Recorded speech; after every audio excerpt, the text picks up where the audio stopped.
Welcome to study 24 Udaipur.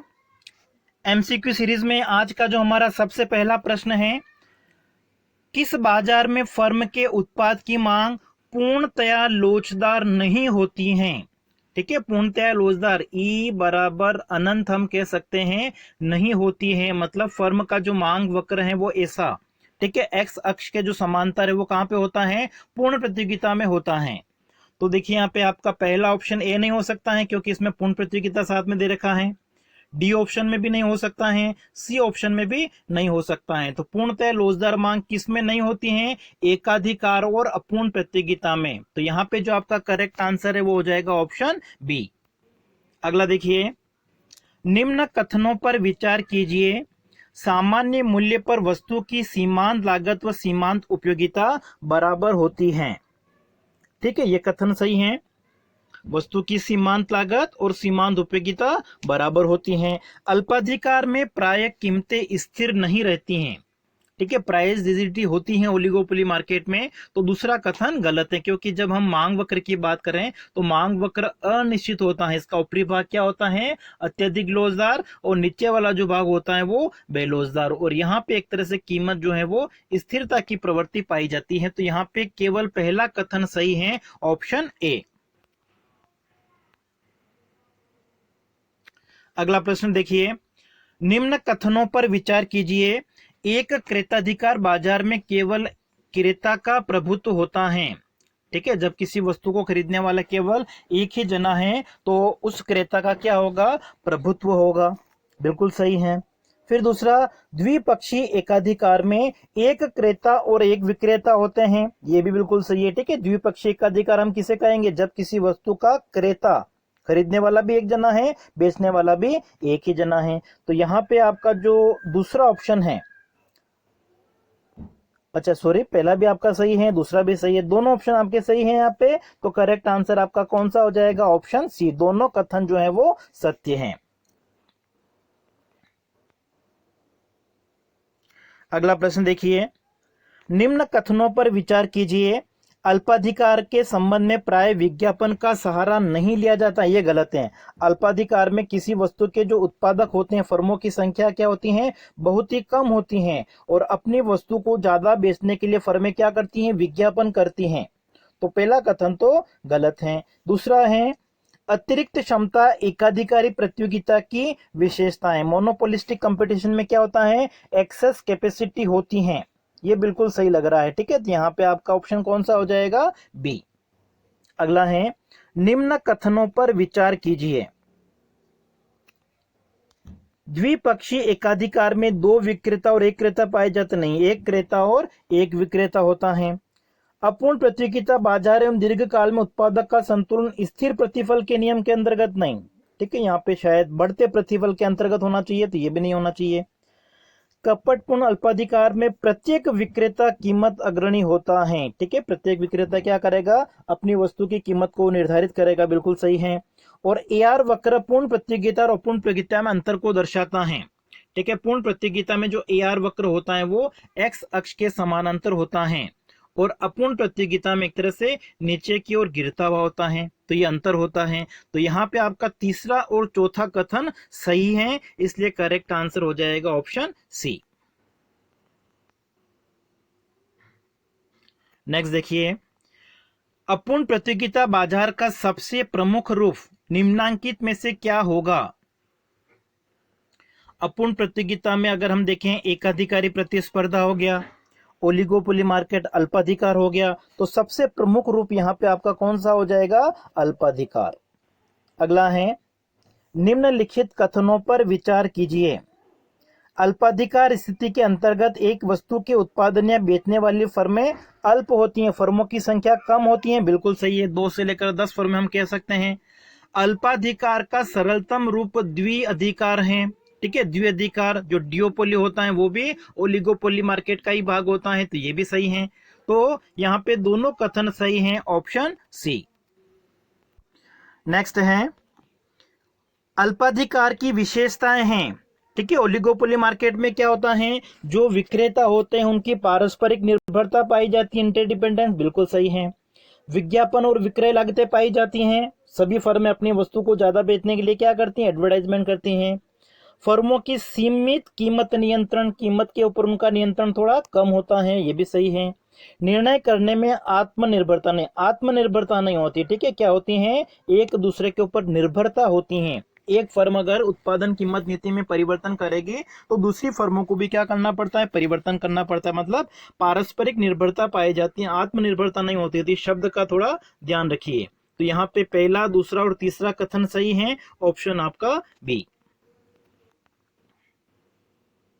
Next है, cigarette उद्योग अल्पाधिकार का सर्वोत्तम उदाहरण है। ठीक है, ये कथन सही लग रहा है। सिगरेट उद्योग जो है वो अल्पाधिकार का उदाहरण है, क्योंकि अल्पाधिकार में क्या होता है, किसी वस्तु का उत्पादन करने वाली फर्मों की संख्या एक तरह से कम होती है। फिर उसके बाद में है, बहुमूल्य लाभ अधिकतम करने की विचारधारा को आय अधिकतमीकरण सिद्धांत भी हम कह सकते हैं, ये भी सही लग रहा है। फिर बहुमूल्य के अनुसार फर्म बिक्री को बढ़ाकर अपने कुल आगम को न्यूनतम नहीं अधिकतम करने का प्रयास करेगी, तो ये गलत है। पूर्ण लागत का संबंध परिवर्तनशील लागत से नहीं होना चाहिए, शायद होना चाहिए आपका ये जो कुल लागत है उसके साथ में संबंध होना चाहिए। तो पहला और दूसरा कथन सही है, ऑप्शन आपका ए। अगला है, अपूर्ण प्रतियोगिता बाजार एवं दीर्घकाल में उत्पादक का जो संतुलन है, अभी हमने देखा था कि अपूर्ण प्रतियोगिता में एक तरह से जो संतुलन होता है वो वर्धमान प्रतिफल, जो इंक्रीजिंग रिटर्न्स होते हैं, उनके अंतर्गत होना चाहिए, इसलिए करेक्ट आंसर आपका ए होगा इसमें। अगला है, कीमत विभेद में एकाधिकारी संतुलन की शर्तें हैं। प्राइस डिस्क्रिमिनेशन की अगर हम बात करें तो इसमें संतुलन के लिए क्या जरूरी है, एमआर और एमसी बराबर होना चाहिए, सीमांत आगम और सीमांत लागत। फिर दो बाजार अगर हैं तो दोनों बाजारों में, अलग अलग बाजारों में जो सीमांत आगम है, ए बाजार की और बी बाजार की सीमांत आगम बराबर होने चाहिए, और ये जो सीमांत आगम है दोनों बाजारों की वो सीमांत लागत के भी बराबर होने चाहिए। ठीक है, तो पहला, दूसरा और तीसरा ऑप्शन आपका सही है कथन। ठीक है, इसलिए करेक्ट आंसर आपका हो जाएगा ऑप्शन बी।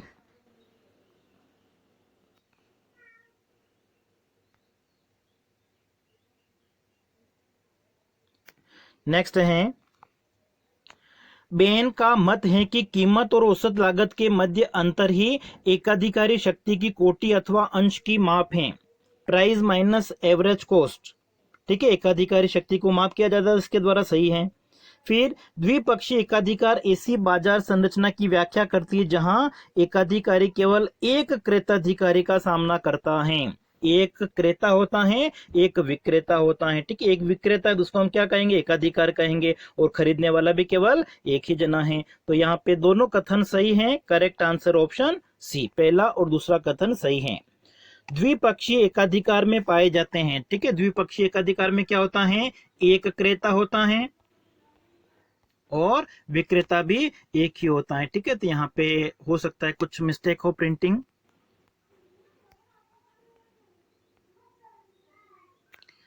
अगला है, जोखिम की स्थिति में निर्णय क्या दर्शाता है। ठीक है, जोखिम की जो स्थिति होती है उसका संबंध किससे होता है, जोखिम कब होता है, रिस्क जब सूचनाओं का अभाव होता है। तो ऑप्शन आपका हो जाएगा इसमें ए। अगला है, बड़े जोखिमों को वहन करने से, ठीक है, अगर कोई भी उद्यमी व्यवसाय में अगर जोखिम उठाता है तो जोखिम जितना अधिक होगा उसको लाभ और हानि का भी उतना ही अधिक सामना करना पड़ेगा। तो अधिक लाभ भी हो सकता है उसको, अधिक हानि भी हो सकती है, इसलिए करेक्ट आंसर आपका हो जाएगा ऑप्शन सी। अगला है, अनिश्चितता में भी निर्णय की गुणवत्ता में सुधार किया जा सकता है जोखिम विश्लेषण के द्वारा और प्राथमिकता के सिद्धांत के द्वारा, दोनों का प्रयोग किया जाता है, करेक्ट आंसर ऑप्शन सी।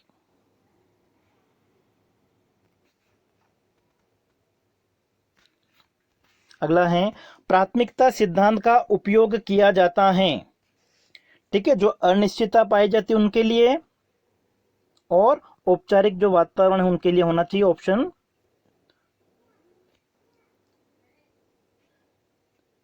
नहीं, ये नहीं होना चाहिए, परिणामों में सुधारों के लिए हो सकता है। ठीक है, ऑप्शन आपका दूसरा और तीसरा सी। ठीक है, इसको आप एक बार चेक कर लीजिए। अगला है, कीमत निर्धारण के लिए अंतः निर्भरता को किस सिद्धांत के माध्यम से समझा जाता है। इंटरडिपेंडेंस की अगर हम बात कर रहे हैं तो ये एक तरह से किस में पाया जाता है, मुख्य रूप से आपका ये होता है ओलिगोपोली मार्केट में। ठीक है, ओलिगोपोली मार्केट में कैदी की जो बंदी का दुविधा का सिद्धांत आपने पढ़ा होगा। ठीक, बंदी की दुविधा इसके साथ में ओलिगोपोली मार्केट के साथ में संबंधित है। अगला है लोचदार श्रम की पूर्ति होती है, ये आपका होना चाहिए इसमें, जब अर्थव्यवस्था किस प्रकार की है, स्थिर अर्थव्यवस्था है। मजदूरी का जीवन स्तर सिद्धांत, ठीक है, मजदूरी का जो जीवन स्तर सिद्धांत है वो दिया गया है टोरेंस के द्वारा। ठीक है, कि लोग अपना जो श्रमिक होते हैं एक बार जिस जीवन के वो आदी हो जाते हैं, अभ्यस्त हो जाते हैं, उस जीवन स्तर को वो बनाए रखना चाहते हैं। तो इसका जो संबंध है वो गोल्डन लॉ ऑफ वेजेस के साथ में है, जो मजदूरी का सुनहरा सिद्धांत हम कह सकते हैं। ऑप्शन आपका ए।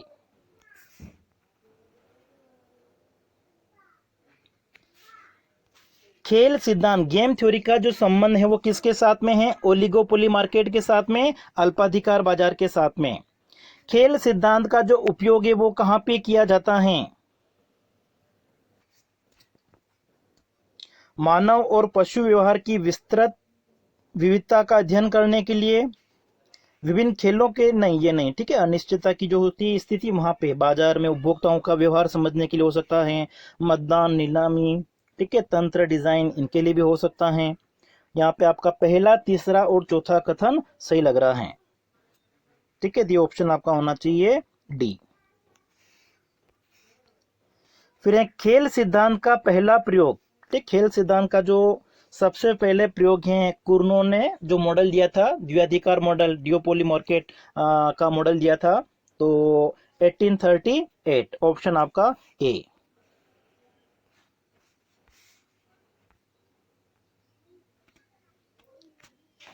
नेक्स्ट है खेल सिद्धांत के अनुसार यदि अल्पाधिकार बाजार की फर्में एक दूसरे का साथ देती हैं, सहयोग करती हैं, ठीक है, दो फर्में अगर आपस में सहयोग करेगी, कोऑपरेट करेगी, तो क्या होगा, दोनों फर्मों को लाभ होगा, ऐसा अल्पाधिकार में गेम सिद्धांत मानता है। अगला है खेल सिद्धांत का प्रयोग किया जाता है पारस्परिक निर्भरता की स्थिति में।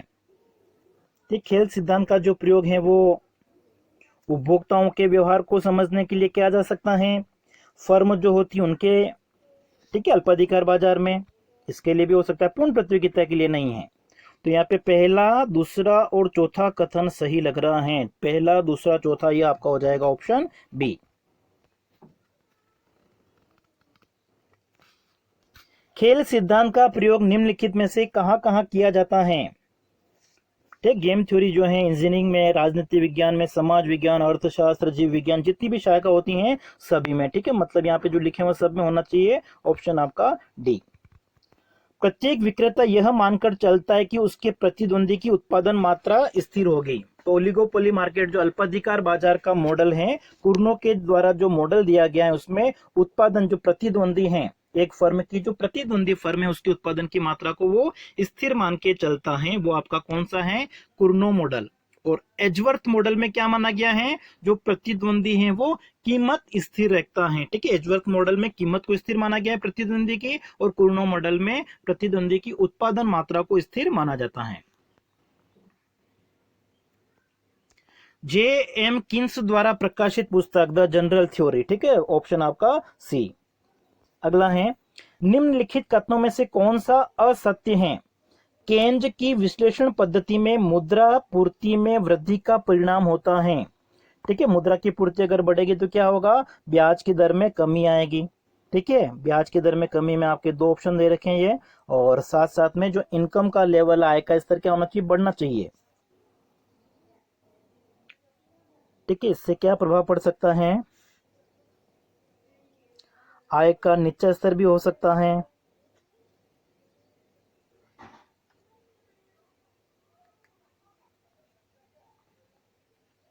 अच्छा, यहाँ पे असत्य पूछा हुआ है। ठीक है, सूर्य देखिए यहाँ पे असत्य, तो यहाँ पे देखिए ये जो कथन आपका सेकंड है वो सत्य कथन है। ठीक है, तो असत्य कथन कौन से आपके, पहला, तीसरा और चौथा, पहला, तीसरा, चौथा, मतलब आपका हो जाएगा ऑप्शन ए। ठीक है, यहाँ पे ध्यान से पढ़िए, यहाँ पे सत्य पूछा हुआ नहीं है, ठीक है। असत्य कौन कौन से हैं? तो पहला, तीसरा और चौथा। मुद्रा की पूर्ति अगर बढ़ेगी तो उससे होता क्या है? आय का स्तर ऊंचा होगा, ब्याज की दर घटेगी। ठीक है, तो ये परिणाम है उसका, लेकिन असत्य कथन बाकी इसके अलावा तीनों होंगे।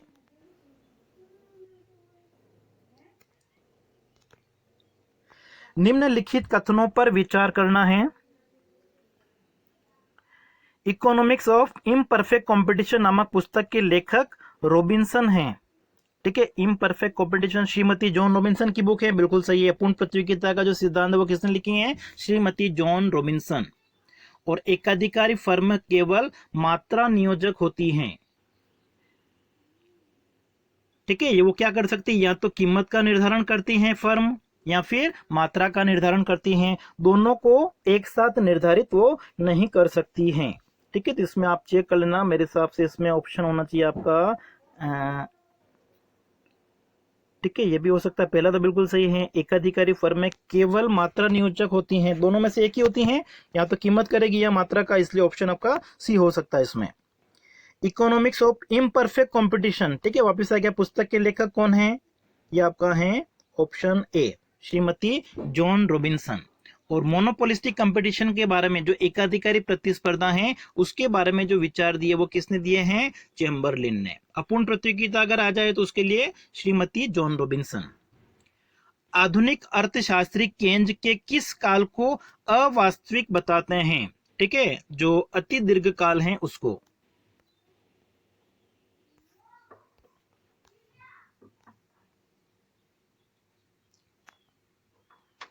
अगला है, आधुनिक अर्थशास्त्री केंज के अति दीर्घ काल को वास्तविक काल बताते नहीं, ठीक है, अवास्तविक बताते हैं, ये होना चाहिए। और फिर अपूर्ण प्रतियोगिता में एक फर्म का मांग वक्र ऋणात्मक ढाल वाला होता है, नीचे की ओर गिरता हुआ होता है, ये सही है। तो आपका दूसरा कथन जो है वो सही होना चाहिए। अगला है, निम्न कथनों पर विचार कीजिए। यदि विभेदीकृत उत्पादन की मात्रा ऊंची होती है तब मांग की आड़ी लोच ऊंची होगी। ठीक है, वस्तु विभेद अगर पाया जाता है, उस वस्तु की अगर अधिक मात्रा का उत्पादन किया जा रहा है तो मांग की जो आड़ी लोच है वो क्या होगी? ऊंची होगी। और फ्रेंच अर्थशास्त्री कुर्नो का मॉडल द्विआधिकार बाजार से संबंधित है। ठीक है, ये इसको हटा देते हैं अपन, द्विआधिकार बाजार से संबंधित है। तो यहाँ पे दोनों कथन सही होना चाहिए, आपका ऑप्शन सी होगा इसमें। नेक्स्ट देखिए, कुर्नो मॉडल के अंतर्गत बाजार के केवल मांग पक्ष का विश्लेषण किया गया है, बिल्कुल सही है। ठीक है, केवल मांग पक्ष की व्याख्या की गई है, पूर्ति पक्ष के ऊपर ध्यान नहीं दिया गया है। और नाशवान वस्तुओं के लिए अति अल्पकालीन पूर्ति वक्र पूर्णतः कीमत निरपेक्ष होता है। ठीक है, कीमत बढ़ भी जाएगी तो क्या होगा? अल्पकाल में उसकी पूर्ति नहीं बढ़ा सकते हैं, बिल्कुल सही लग रहा है। तो यहाँ पे दोनों कथन सही होना चाहिए, ऑप्शन सी। अगला देखिए, मार्शल के अनुसार दीर्घकालीन सामान्य मूल्य प्रतिनिधि फर्म की उस लागत के बराबर होना चाहिए, price equal to average cost होना चाहिए। और दीर्घकालीन सामान्य मूल्य प्रतिनिधि फर्म की औसत लागत के बराबर होना चाहिए। ठीक है, दोनों कथन सत्य होना चाहिए, ऑप्शन आपका सी होगा इसमें।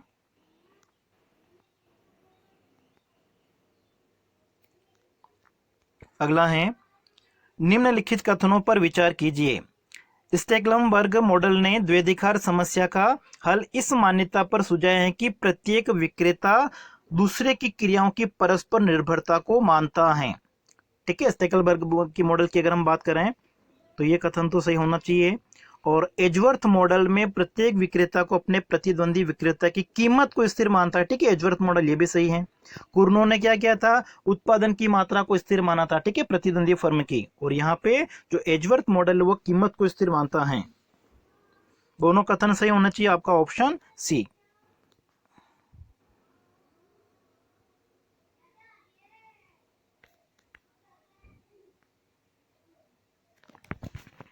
नेक्स्ट देखिए, निम्नलिखित कथनों पर विचार कीजिए। मांग की आड़ी लोच जितनी अधिक होगी सीमांत आगम इकाई उतनी ही अधिक होगी। सीमांत आगम, ठीक है, आड़ी लोच जितनी अधिक होती हैं, सही होना चाहिए। अपूर्ण प्रतियोगिता में संतुलन बिंदु पर सीमांत लागत वक्र सीमांत आय वक्र को नीचे से काटता है। संतुलन बिंदु पर सीमांत लागत वक्र, सीमांत आय वक्र हो गए, सीमांत वक्र है, आय वक्र है, ये सीमांत लागत वक्र है, नीचे से काटता है, ठीक है, नीचे से ऊपर की ओर काटता है। बिल्कुल सही है, तो दोनों कथन यहाँ पे भी सही होना चाहिए, ऑप्शन आपका सी होना चाहिए। प्रतिनिधि फर्म से संबंधित किस अर्थशास्त्री ने अपना विचार दिया है? ठीक है, प्रतिनिधि फर्म जो रिप्रेजेंटेटिव फर्म होती है उसका संबंध किसके साथ में है? प्रोफेसर मार्शल के साथ में।